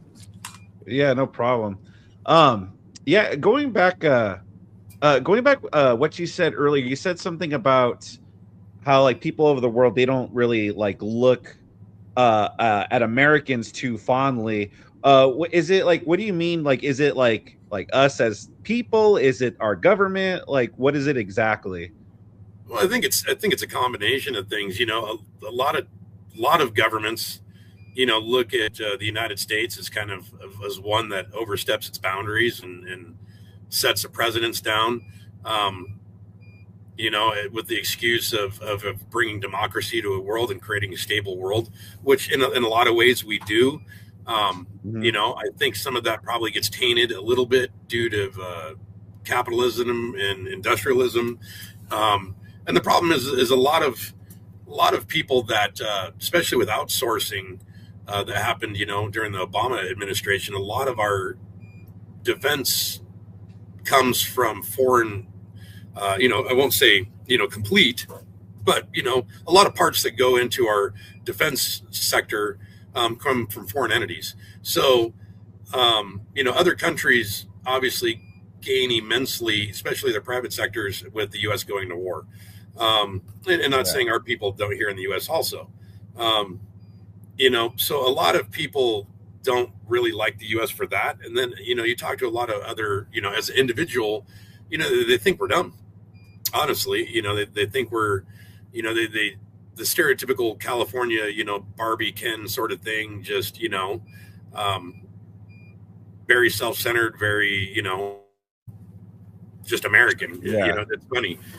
They're like, wow, you guys are just self-centered and rude and whatever, or you're just, then you go to other places and you're like, Americans aren't serious. They're always just laughing and everything's a joke, and, they're too carefree, and, so you get kind of both sides of it, and it just depends on where you're at in the world. But yeah, it's we're not really looked upon as like this great, nation, by a lot of people. Yeah, it's true. That's true. I think that we're not looked at as the shining house on the hill anymore.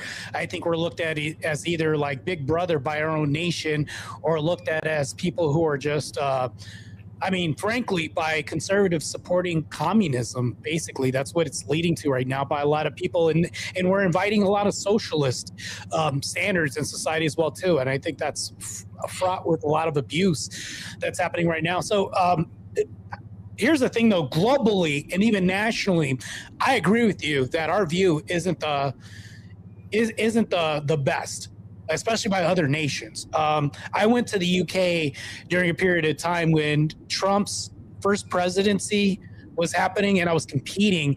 And I think that when I heard this in a bar, they were talking about Trump as like he was like the laughing stock when he first was president by other countries. And I'm like, this is by the UK in London when I went there. And then not to mention that, but I don't think it's changed that much. One thing I'll say, though, is that our standards are changing greatly. And I think that we could see this self-evident by the UK standards of their free speech laws being under attack. So if you mention something like, Allah eats bacon or something like that, you could be arrested for this. So when people make remarks, it's rubbing on your bacon. Yeah, it's going to happen. But when we talk about other countries coming into our other people coming into our country and refusing to acclimate, but telling us to change to their culture, we see remnants of this happening in UK right now. And when I bring this up, people don't understand. They don't think that this could ever happen to the United States. Where do you see this happening if we continue to allow illegal immigrants coming in, changing our culture and our traditions? So, I actually had a discussion with our friend about this the other day, and this is what made, everybody's like, oh, well, nobody's welcome on stolen lands. Well, every land is stolen. Okay. Every land's been conquered. So that bullshit does not stand with me. I'm sorry. And in my, I actually have a very small amount of Native American in me, but it just doesn't stand with me. You got conquered, face it. Okay. That's what happens. And it happens. It's happened for generations and thousands of years.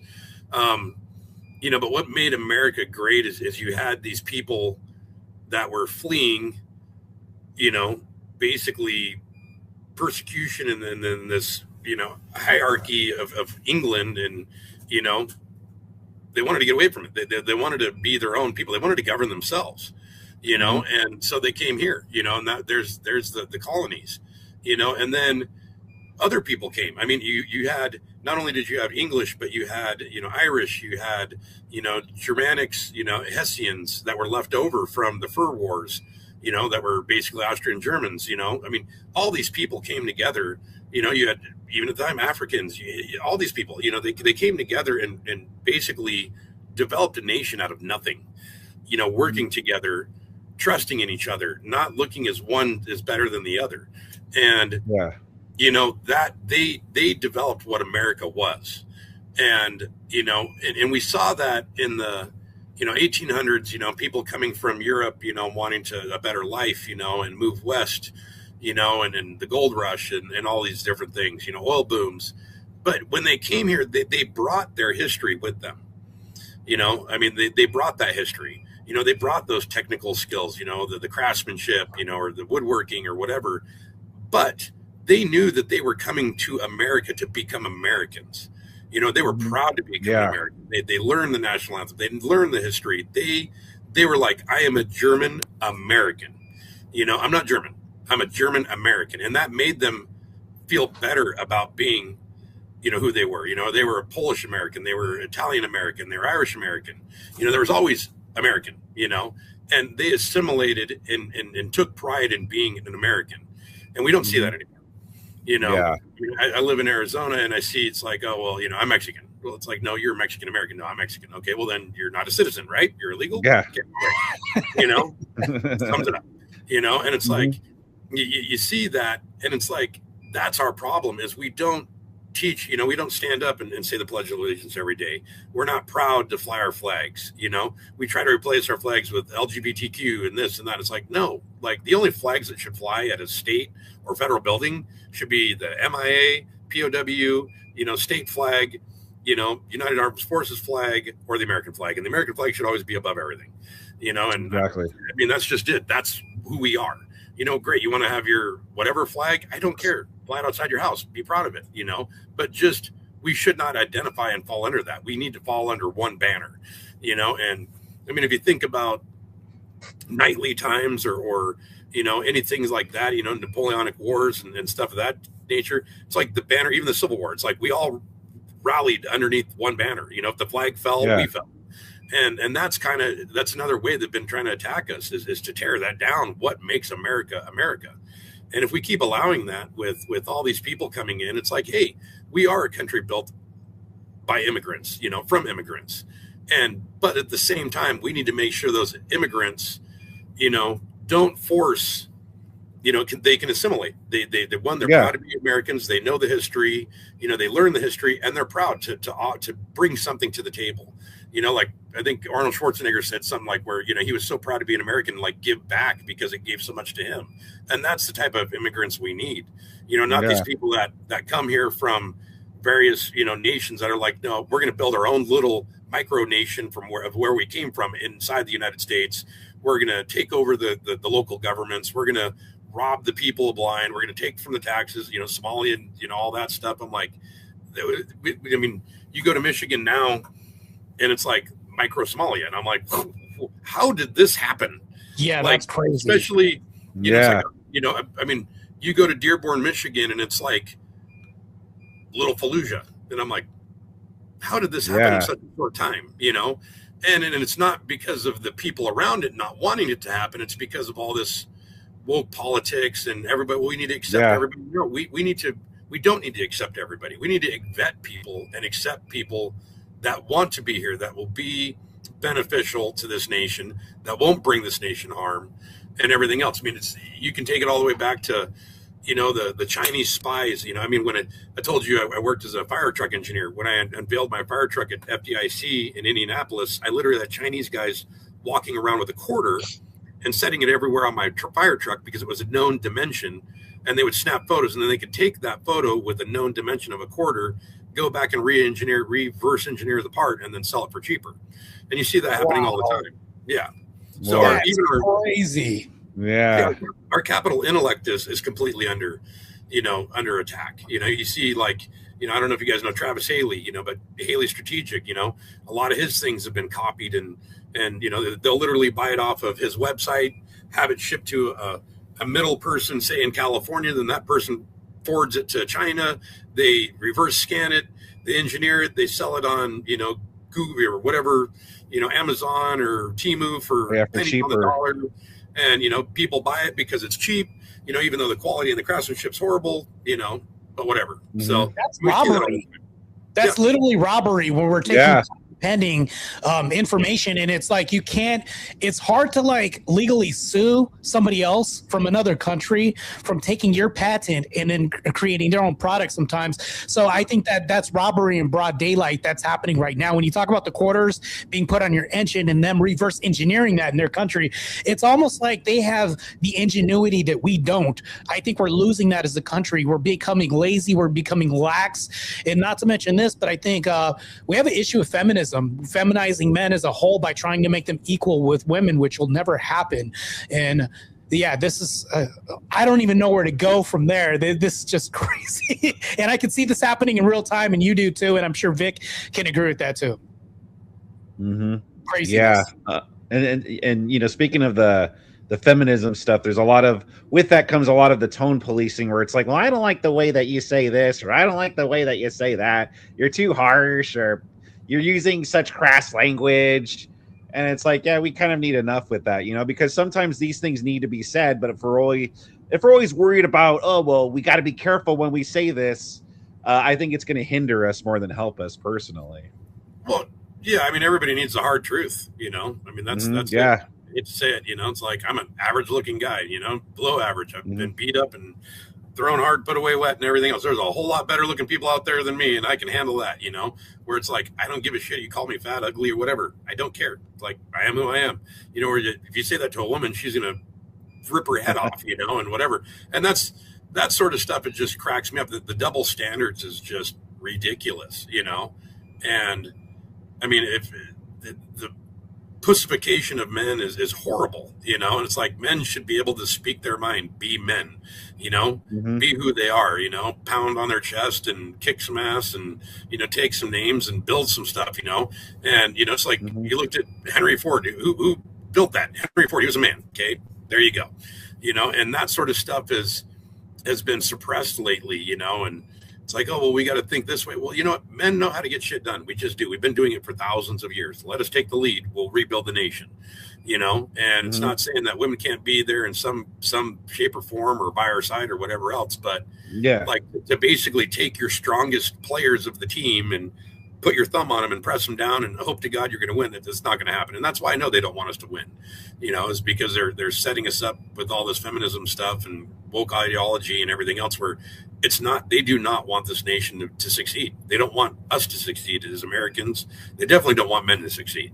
They want us to basically fall. And I think a lot of it maybe, it has to do with population control. I don't know, it could be with different things, but I mean, they just don't want it. There's definitely a secret agenda going on, and they've been winning, and that's all I'll say. Okay, so Marc, we've been at this for probably a little bit over an hour and a half, but I want to kind of almost wrap it up right now. This has been a pretty based conversation, actually. Yeah, super based, I would say. This has been super based. So one thing I do want to ask, though, is some of my final questions I want to ask is, for the future of the nation, for your fellow men, your brothers, I would say even men coming up, if they were to take one piece of advice from you as a captain of a ship and somebody who has a no nonsense, take no bullshit personality, what would you say to the up and coming person that wants to get ahead in this world, wants to be a good family man, and wants to produce in this nation and contribute? Find Christ. Based. Yeah, based. Yeah, I agree with that. Good answer. Very based, man. Vic, you got anything to say? Any questions or anything? Let's see. No, I don't have any questions, Mark. I will say though that this was a great conversation. Men like you are definitely a dying breed, and honestly, we need more men like you, pretty much. And I think we have a lot of work to do if we're ever going to get a culture back on track where men like you are more common than rare. I agree. I appreciate that. Thank you for the compliment. And I mean, that means a lot to me. I mean, to me, it seems kind of normal, and what we should be. And I think the standard that everybody should be at. And maybe it's a little bit more normal for me because of the jobs I've been in.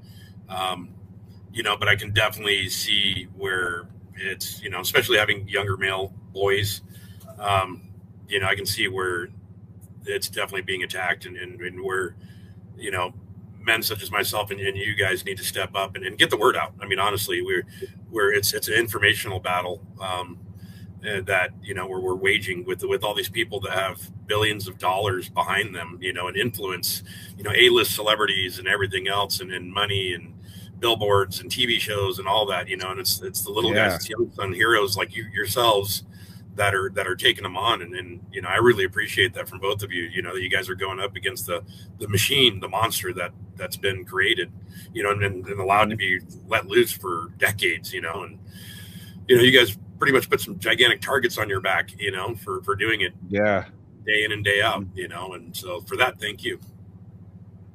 Yeah, we do this. I try to do this. I probably get death threats, probably like at least 2 a month now. It's minimized now. It used to be worse than that. But even my views, that would be common sense. This would be like men becoming men, and then me having to define what a man is, and then even men's contribution to society and what that looks like, and having discussions with people is rather offensive to the majority, which is weird nowadays. These conversations that I have nowadays that are offensive now would have been normalized like 10 years ago, and we could see the fall in society when it comes to our viewpoint on what masculinity is and femininity. It's been warped so many times that the overlap has blended the two that almost we're now making men women and women the new man now, and it's bastardized this viewpoint to where it's like now gender, sex, and the same thing, and things have been convoluted to some point. But this is why I get into this, and this is why I do have these interviews. This isn't about politics or just to find out, like, to push an agenda. This is just to see what your worldview is and to dive deep underneath the captain of the person, underneath the title and all this, to see who you are as a person. And frankly, what I find out is that you're one of the most based fucking individuals I've talked to. Yeah, and it's rare. It's extremely rare. But this is why I do compare you to the comedian from the Watchmen series. And I don't know if you've seen that, but he's somebody that does support American values. He's an overcorrection of this, I would say, but to the point to where he doesn't take any bullshit. And I don't think you do either. I think that if you and I were in the trenches together, I'd fight the same fight that you fight, and Vic would fight the same fight that you're fighting too, frankly. And I'm going to even admit that some of the celebrities that we're going to bring on don't share the same value. So it's going to be a little tough navigating these waters, no pun intended, when it comes to talking to these people, because they might not even share the same views or values or political beliefs. But we'll deal with that when we come to that fork in the road. But you have been a joy to talk to, and not only this, but men like you are rare to find in society nowadays, and it's extremely rare. But I think that if we can map on your belief system onto the young men in America, we would have a more productive society and our infrastructure would be booming. But I agree with you. I think we're failing. And I think in the future of the golden cinema of Hollywood and all this, matter of fact, that goes back to my other question I want to ask. What other movie projects have you been attached to, and what other experiences have you had as far as Hollywood is concerned? So, yeah. So when I was in Long Beach there for a while, I did some work for the TV show Dexter. So we actually had our boat out doing some stuff when they were doing some basically chopping up bodies and throwing them overboard. That was our boat that they were using. So we did some work on Dexter. We've done some different commercials with beer and you name it, a bunch of different commercials. And then myself, I was actually blessed to be able to work on a movie with my dad called Echo. Very small movie. It got released during COVID, and so it didn't do very well. But it was actually awesome because I get to watch it and watch the movie and see my dad who passed away in 2018 and see our boat and everything else. So, but that definitely opened up the doors to the larger side of Hollywood, going from like a reality TV guy to working on actual big time TV shows, network shows, to doing an actual movie. I gotta go deeper and deeper and deeper into the Hollywood circle and realize how corrupt and evil it was, honestly. Mm-hmm. I think that's the problem, what you're going to probably run into. You're going to have these celebrities on that are obviously way, way bigger, way, way more well-known than me. And they have managers, I used to have a manager at a, talent agent, and everything else that, I had to vet everything. And, it felt so good to get rid of my agent and my manager and everything. Cause then I could think for myself and everything, speak for myself and not have everything vetted or whatever. And, the problem is a lot of people, they don't have anything else. They don't have any other skills or trades or knowledge. So they've been movie stars or they're so used to the money and everything else. Actually, I have an individual who's a very, very close friend of mine, and he has nothing else, other than TV. And if he loses TV, he loses everything, And so they basically sold their souls to the devil, so to speak. And they're forced to, they'll never be able to share their honest opinion. They'll never be able to be completely honest because they know if they go against that, they'll never work in the industry ever again. Like for me, I'm kind of blackballed, and I know it because I speak my mind, and wow, I don't stand up and I don't take shit, and I just basically call it for what it is. And so I know I've been blackballed. It was been told to me from a couple people just because I don't. Yeah, it's fine, because to me I'd rather pick my morals and values over fame and fortune. I chased fame and fortune for a long time, and I came out realizing that, my moral compass was pointing the wrong way, and I needed to put God first and family and honesty and love and respect and all of that, and be a leader of men and not a follower and chaser of BS. So, it was a real quick switch for me to see, because I saw the evils of it and I was like, wow, I'm not going down this path. And, luckily I had, Christ kind of leading me before then. And so he was quick to show me, and I was like, okay, I need to change lanes real quick. And ever since I did that and became outspoken and stand up, honestly, you look at Mel Gibson and all those guys who stood up for their religious beliefs, and you see them struggling, now, and they're kind of being vindicated a little bit with this Epstein stuff. But it's funny, even on the TV shows I worked on, it's like, we'd want to say a prayer. We'd want to do this. We'd have icons around, and it's like, they would always be taken down, blacked out. We can't do this, it's like, and they come up with these ridiculous excuses. And I'm like, what about our religious freedoms? Like we rely on this more so than anybody else. Like, we put our faith in this to keep us alive, and all that stuff was always being attacked, by Hollywood and everything. So I think when you talk to the rest of them, you probably won't get direct answers. They'll definitely pick the gray areas to communicate in. Yeah, that's what's going to be difficult, bringing on these other celebrities that I know. And these people I know really well. Like, I literally send them texts and get texts back. Kind of enigmatic when it comes to getting a straight answer. But I also feel like, I guess we're not going to really flesh things out. We're just going to talk about surface level stuff, which is going to be kind of boring to me. But bringing them on, I do want to kind of because I have some people from the music industry which are adjacent to like Snoop and these other people. That's going to be a little rough when it comes to this, especially when it comes to politics or anything like that.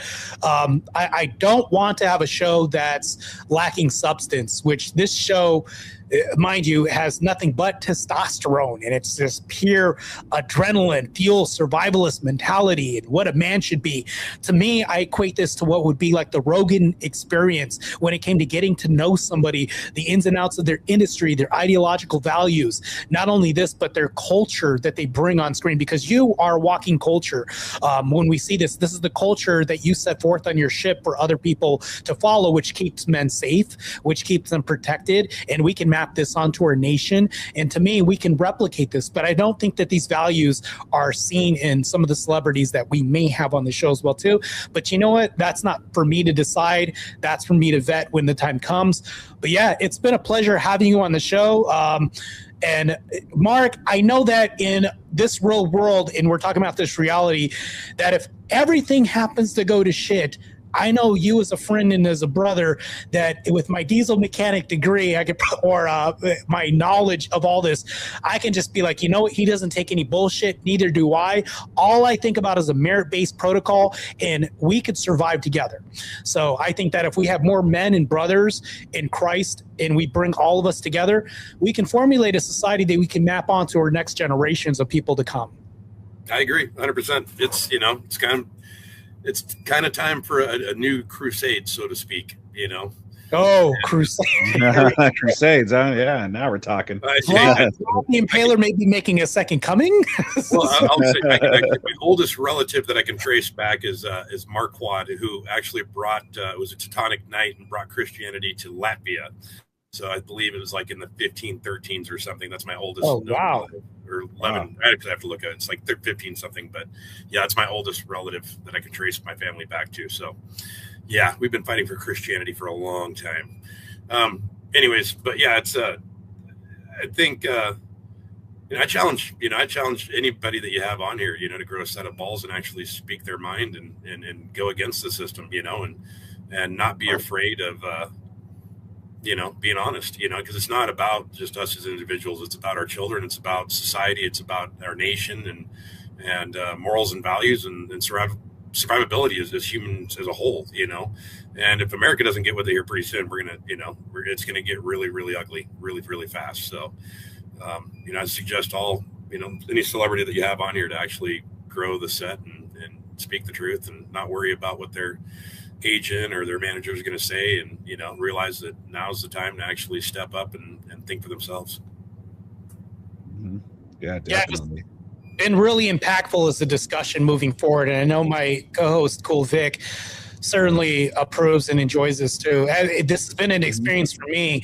I feel like I got a whole lesson in return. Like you were kind of preaching there for a minute there, and maybe not like some proselytizing. You weren't doing any of that, but to some degree you were to people as men and masculinity as a whole. I think that this could be a good experience for men to watch, especially if they're going to watch this podcast, to know that this is still something that survives even in the day and age of I would say the year of our Christ 2026, that we still have masculine men, and it's not as rare as you think. You exist, I exist, and Vic exists, and this is possible for us to exist in this day and age and not be sheep walking around that are conformist, to whatever feminist ideology that exists out there. And it's been a pleasure talking to you for sure.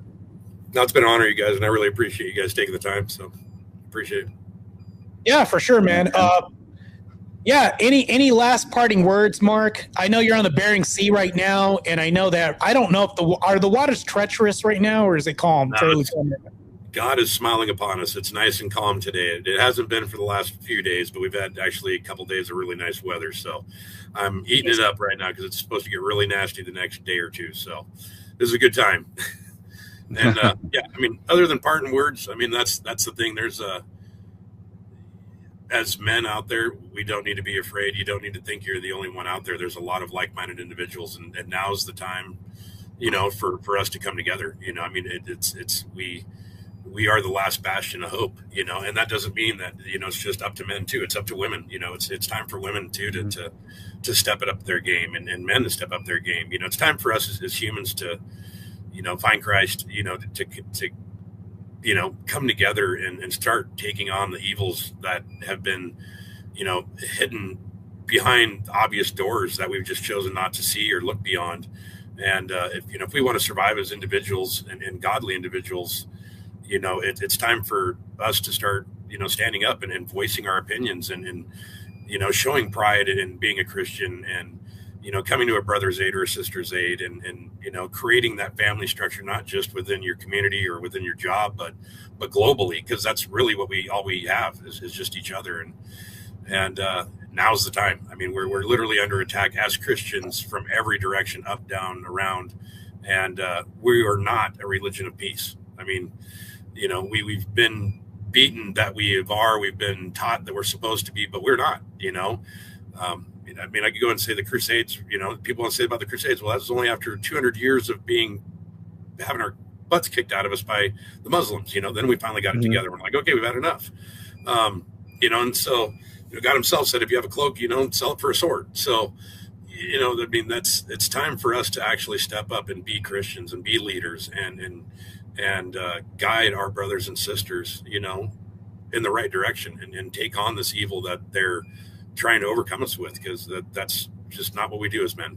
As men, we survive, we persevere, and we push through. So that's all I can say. Wow, that's awesome. Yeah, I don't even know what to say. Like, I don't even know how to follow that up. That was just insane. Mark, that was just insane. W's for sure in the chat. If anybody else is watching, this has been a very impactful episode 3 of Woke Autopsy with the celebrity guest, Marc Sehlbach. That's how you say your last name, right? Yep, Sehlbach. Like Sehlbach. I sold it back to you. Sehlbach, yes, for sure. Me and my co-host, matter of fact, I'm just going to do the outro myself. Vic, you can do an outro. I am Marte Reyes, host of On the Edge. This has been another episode of Woke Autopsy, and my guest, Cool Vic. Yeah, I am Cool Vic, and I host the YouTube channel Cool Vic, KEWLV1C. And so, yeah, conservative trying to fight the culture war here. So it was a pleasure talking to such a based guy like Marc here. And I'm Marc Sehlbach, star of the Deadliest sketch, and just Bering Sea Crab Boat captain. And just wanted to thank you guys for giving me the opportunity to speak my opinion, and for you guys to be waging this war against everything, and just carrying on the good fight. So thanks, Vic. Thanks, Martea. I really appreciate the time, you guys. Yeah, we'll have plenty more conversations outside of here, by the way, Marc, because there's more questions I have to ask. Plus, we got to bullshit a little bit more, too, outside of here. Too. There's a lot of bullshit we got to. But, yeah, man, everybody else tune into next week's episode. We have another mystery celebrity guest. You guys have seen him on TV growing up. Action hero. This is going to be another stellar podcast as well, too. Probably not going to be as based as this one, I'll just be honest with you. But, yeah, it's a high bar. This is probably top tier out of a 1 in 10 as far as based. This is like a 15 right here. So I'm just going to say that right now. But Marc, it's been a pleasure. We'll talk soon. Everybody else, I appreciate you guys tuning in, and we are out. And also, lastly, I'll say this: Christ is God. That's it. Christ is God. Christ is God. All right, Marc, I'll let you go, and I'll talk to you soon, okay? All right, see you guys. All right, take care. Later, Marc.